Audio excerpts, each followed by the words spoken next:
حبايب قلبي، مساء الخير، مساء النور، مساء الورد. في نصيحة بدي أنصحكم إياها والله العظيم وعن تجربة. هلا نحن عندنا أولاد صغار وهيك، يعني بضل أحيانا في سعلي برشح الولاد وبيسعل، حتى الكبير أحيانا بيسعل. والله نصيحة من أخت لأخواتها، وأنتوا أخواتي بعهد الله.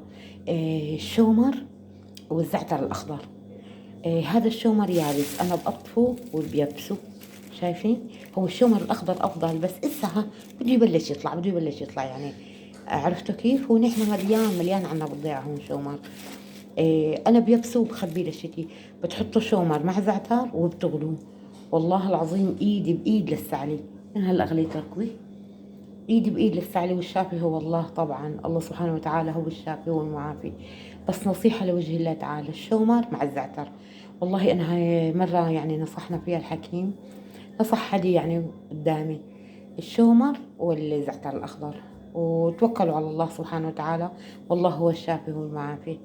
بس انا والله يعني بصور لكم الحياة اليومية اللي يعني كل شيء عم يصير بقول لكم اياه. إن شاء الله يا رب في شفاء، عسى أن يجعل الله في ميزان حسناتنا يا رب. إيه، الحمد لله رب العالمين.